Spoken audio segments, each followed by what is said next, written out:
9 chapter start करेंगे small business. Small business और industries are those which start their production with an investment of medium level. Means इनका जो business start करते हैं उनका जो इन्वेस्टमेंट लेवल कैसा रहता है, मीडियम रहता है, मतलब कम लगाते हैं पैसे। Among these industries there is a lack of labour, यहाँ पे कमी होती है लेबर की, फोर्स की, and hence produce reality less goods, और कम गुड्स प्रोड्यूस करते हैं, सर्विसेज, ठीक है ना। these industries differ from large scale in terms of amount of capital. तो ये लार्ज स्केल इंडस्ट्री से हर मामले में क्या रहता है, अलग रहता है। कैपिटल के मामले में, एम्प्लॉयमेंट के मामले में, प्रोडक्शन और मैनेजमेंट के मामले में, हर चीज़ में कम रहती है, ठीक। अब इन स्मॉल इंडस्ट्रियल इंडस्ट्रीज में क्या क्या आती है अपनी, handloom, handicraft, correlated production, sericulture, khadi and village industries, तो ये सब स्मॉल इंडस्ट्रीज में आता है, ठीक है। अब अपना फर्स्ट अपना आता है ये मैन्युफैक्चरिंग सेक्टर्स। मैन्युफैक्चरिंग सेक्टर्स जो उत्पाद करते हैं ना, प्रोडक्शन प्रोसेस करते हैं, वो आते हैं। Under this sector all the enterprises engage in manufacture और production of goods pertaining to any industry specified in first schedule of industries act are included. Small industries में मतलब जो इस एक्ट के अंदर जो भी इंडस्ट्रीज आती है जो प्रोडक्शन प्रोसेस करती है वो सब स्मॉल स्केल्स में आते हैं। अब इसके limits, the limit of for investment in plants and machinery in these enterprises can, अब देखो लिमिट्स कितनी रहती है, ऐसे मैन्युफैक्चरिंग यूनिट्स होती है, इंडस्ट्रीज होती है, उसमें लिमिट कितनी रहती है मशीनरी की, प्लांट की। माइक्रो एंटरप्राइजेज में, जो माइक्रो एंटरप्राइज मतलब जो छोटे एंटरप्राइज होते हैं उसमें 20 लाख से ज़्यादा नहीं होनी चाहिए। स्मॉल एंटरप्राइज में 5 लाख, 25 लाख, मोर देन 25 लाख, मतलब 25 लाख से कम नहीं होना चाहिए, पर 5 लाख से ज़्यादा भी नहीं होना चाहिए। मिनिमम मीडियम एंटरप्राइजेज में 5 करोड़ से कम नहीं होना चाहिए, more than 5 crore but not exceeding 10 crore, ठीक है, 10 करोड़ से ज़्यादा नहीं जाना चाहिए।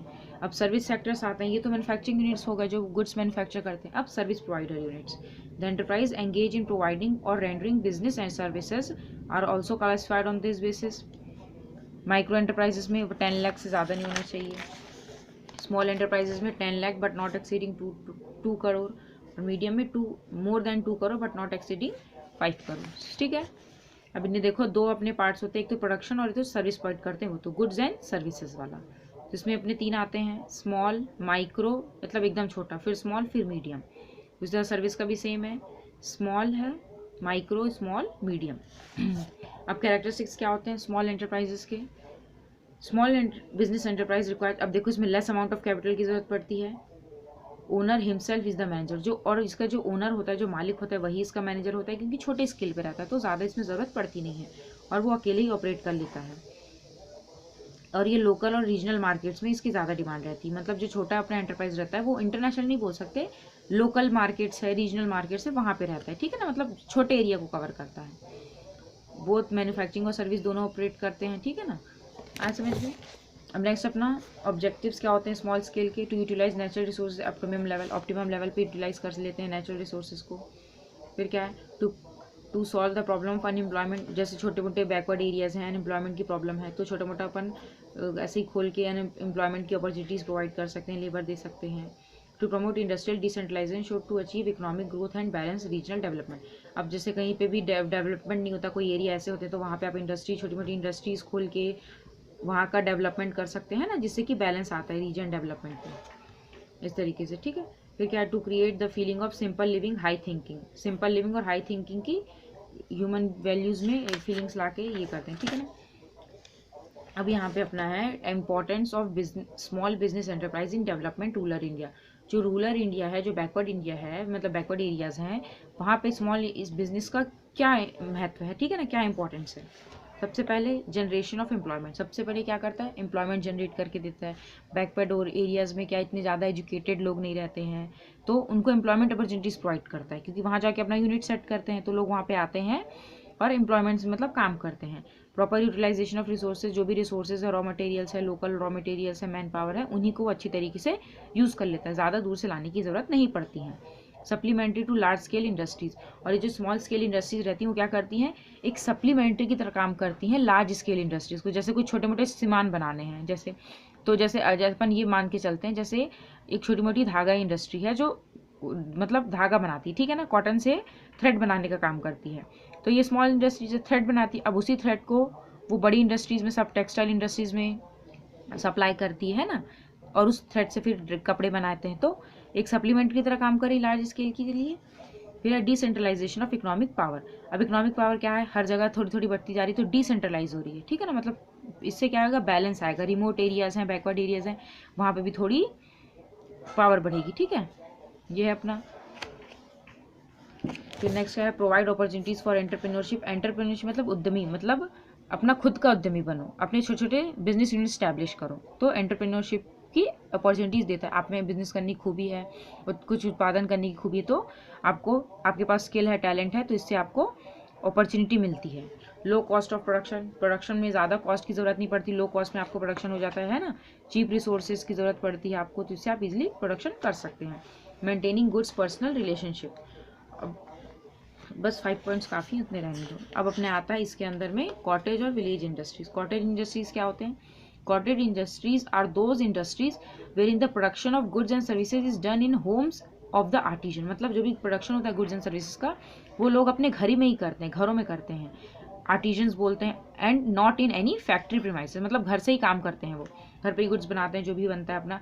These industries produce goods with the help of skilled labour employing less capital and technology. इसमें स्किल लेबर की जरूरत पड़ती है, फैक्ट्री प्रीमाइसेस की भी जरूरत नहीं पड़ती है, ना ज़्यादा कैपिटल की ना ज़्यादा टेक्नोलॉजी की, क्योंकि आर्टिजन खुद हाथों से बना के अपना काम करता है। ये कॉटेज इंडस्ट्रीज में आता है, ठीक। अब इसके कैरेक्टरिस्टिक्स क्या होते हैं? It is establish by individuals bye their personal resource. अपने खुद के जो पर्सनल रिसोर्स होते हैं उस पर ही बनाते हैं। जैसे कोई पोट्री का होता है ना, वो मटके बनाने का काम, मिट्टी के बर्तन, कुछ भी बनाने का काम, तो खुद बना रहे, अपने घर पे बनाते हैं, खुद के पर्सनल रिसोर्सेज हैं। It is carried on primarily with the help of family members. वही फैमिली मेम्बर्स जो रहते हैं मिलके सब काम करते हैं साथ में। बहुत कम कैपिटल की ज़रूरत पड़ती है। प्रोडक्शन भी होता है सिंपल टूल्स के साथ, ज़्यादा महंगे टूल्स की ज़रूरत नहीं पड़ती है। Locate in the homes of the artesian.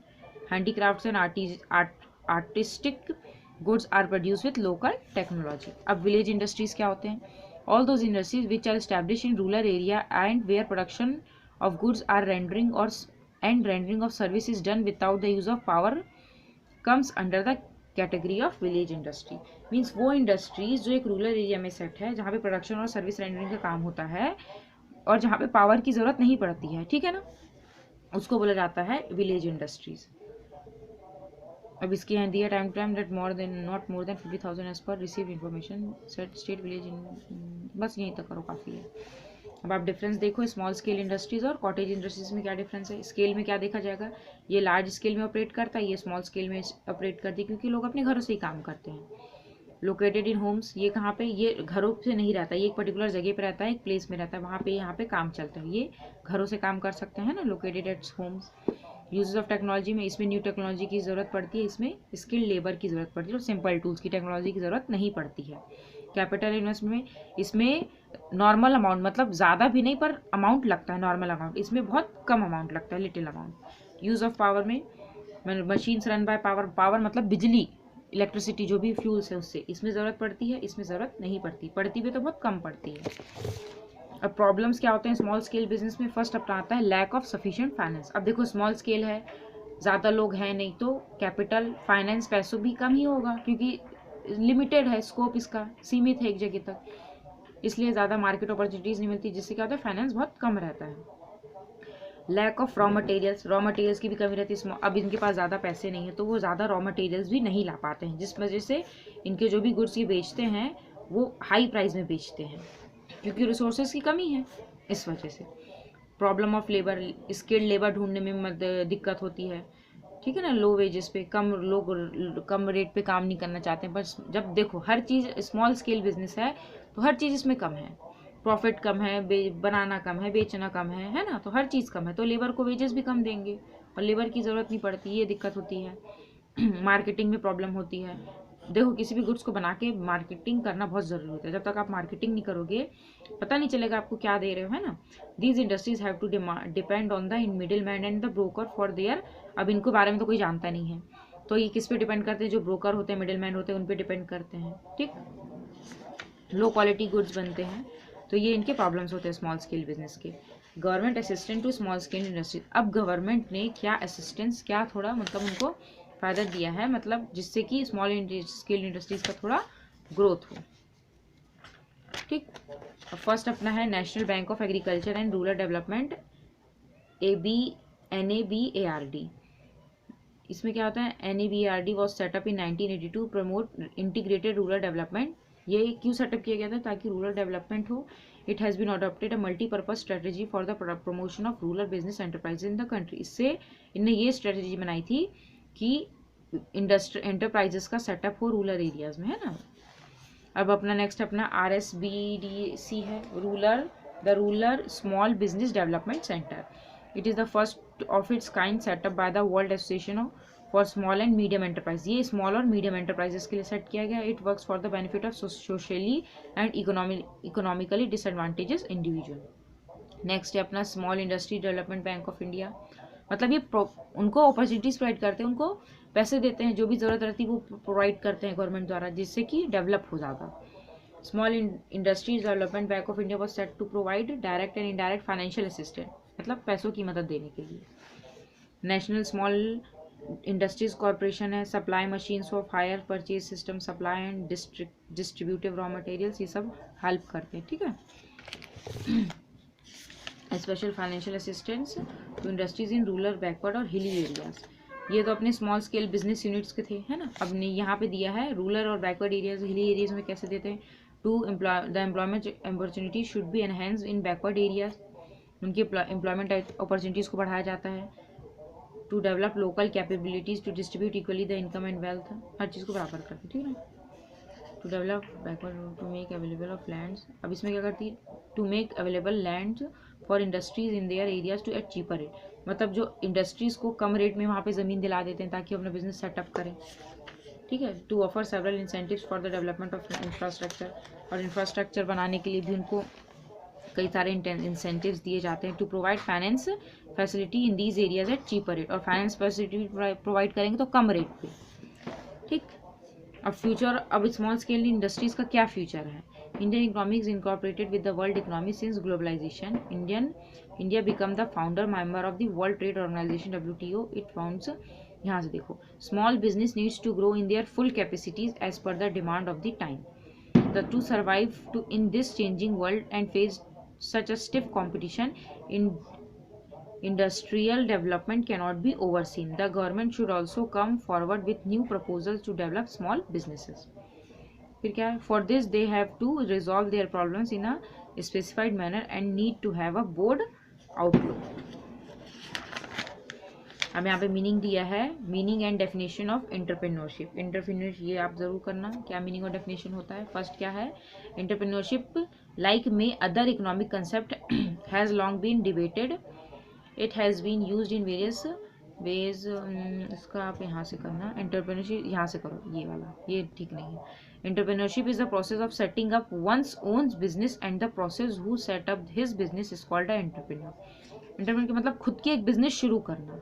कोई पर्सन अपनी खुद की एक बिजनेस शुरू करता है, सेट करता है, उस पर्सन को एंटरप्रेन्योर बोला जाता है। Entrepreneurship besides providing self employment also generate employment for other. अब देखो, जब आपने एक बिजनेस यूनिट खोला तो आपने खुद को भी एम्प्लॉयमेंट प्रोवाइड किया और साथ में 4 लोगों को और एम्प्लॉयमेंट प्रोवाइड किया, है ना, ये होता है, ठीक। अब यहाँ पे कंसेप्ट में आप ये कैरेक्टरिस्टिक देखना, ठीक है ना। कैरेक्टरिस्टिक्स क्या होता है एंटरप्रेन्योरशिप के। फर्स्ट है risk taking and bearing activity. अब देखो, जब आप कोई भी बिजनेस यूनिट जो भले छोटा हो स्टार्ट कर रहे हो तो रिस्क तो आपको लेना पड़ेगा, क्योंकि नया चीज़ है, नया इतना जल्दी चलता नहीं है, तो थोड़ा रिस्क तो लेना पड़ता है। Starting a new enterprises always involves risk and try for doing something new different is also risk. accumulation and use of resources. Natural and human resources are accumulated and used by entrepreneurs in new industries. अभी natural और जो human resources रहते हैं उसको use करते हैं ये industries. Innovation, नई टेक्नोलॉजी लेके आना, है ना, नए इनोवेशन करना, नए तरीके से नया खोज करना। बिजनेस ओरिएंटेड एक्टिविटी होती है, it is business oriented activity, it motivates people to setup industries. अब देखो, एक को देख के दूसरे भी देखते हैं, अरे हाँ बिजनेस सेट करना सही होता है। To start business, to operate unique commercial activities. Creative function में क्रिएटिव इनोवेशन और change in fundamental features of entrepreneurship.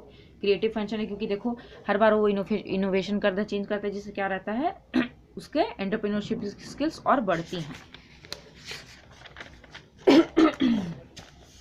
Next अपना क्या है, इंडिविजुअल एंड ग्रुप एक्टिविटी। अकेली भी एक्टिविटी और साथ में लोगों को मिलकर साथ में काम करने वाली भी एक्टिविटी है। अब एंटरप्रेन्योर्स के क्या इंपॉर्टेंस है एंटरप्रेन्योरशिप के। फर्स्ट है इकोनॉमिक डेवलपमेंट, इकोनॉमी का डेवलपमेंट होता है। Economic development essentially means a process of upward change, upward ऊपर की तरफ चेंज होना, ठीक है ना। It involves initiating and consulting changes in the structure of business and society. Capital formation होता है entrepreneurship mobilize the ideal savings of the public through the issue of industries securities. Investment of public savings in industries results in productive utilisation of natural resources. अब देखो छोटी मोटी industries होती हैं वो भी सिक्योरिटीज इशू करती हैं, तो लोगों को इशू करवा के अपने मतलब मेंबर्स बनाती हैं, इन्वेस्टर्स बनाती हैं, तो लोग के जो सेविंग्स रहती है वो इसमें इन्वेस्ट करते हैं, जिससे कैपिटल फॉर्म करती है। Generation of employment, entrepreneurs generate employment both directly and indirectly, दोनों तरह से एम्प्लॉयमेंट जनरेट करती है। प्रोडक्टिविटी इंक्रीज करती है, बिजनेस मार्केट में एक्सपेंशन होता है, ठीक है। अब प्रोसेस क्या होता है एंटरप्रेन्योरशिप डेवलपमेंट, कैसे अपन डेवलप कर सकते हैं, उसका प्रोसेस क्या है। फर्स्ट है टेक्निकल इकोनॉमिकल, फिर है फाइनेंशियल, कमर्शियल, एडमिनिस्ट्रेटिव लेवल का, ठीक है। ये इन्हें प्रोसेस दिया है। Capitalistic economy consider as one in which entrepreneurship can grow and flourish. Well develop financial system sound वो ठीक है। नेक्स्ट अपना क्या है startup India scheme. Definition of startup, यहाँ से देखो डेफिनेशन से, defining startup, the government notification in this context say startup is an enterprise which develop new products, process और services based on innovation। इसमें क्या करती है गवर्नमेंट, एंटरप्राइजेस डेवलप करती है, नए प्रोडक्ट डेवलप करती है, प्रोसेस सर्विसेज लाती है, इनोवेशन टेक्नोलॉजी, नई टेक्नोलॉजीज लेके आती है, और इंटेलेक्चुअल प्रॉपर्टीज राइट्स एप्लीकेशंस और commercials. It will be considered startup for 5 years for the date of its registration। 5 years के रहते हैं, not exceed 25 करोड़ से ज़्यादा नहीं होना चाहिए।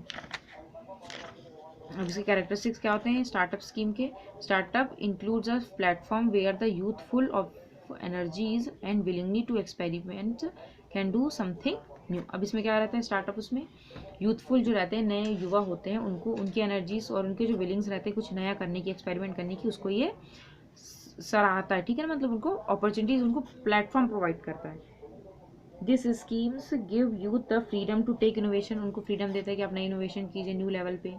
Government assistant is also, government भी उनको हेल्प प्रोवाइड करती है। Creating new employment opportunities by the way of this scheme, नई अपॉर्चुनिटीज एम्प्लॉयमेंट की आती है। Some important facts about startup scheme. अब इसके क्या इंपॉर्टेंट फैक्ट्स हैं। Corpus funds for startups to provide funding support for the development and growth of enterprise driven by innovation. The government has kept an initial corpus of 25 crore rupees with this fund। इसको यहाँ तक करना है। Credit guarantee startups, tax rebate, बस इसके 4 points कर लेना काफ़ी है, ज़्यादा करने की ज़रूरत नहीं है, इतना कुछ ज़्यादा है नहीं वो, ठीक है। तो अपना ये 9 चैप्टर यहाँ पे ख़त्म होता है।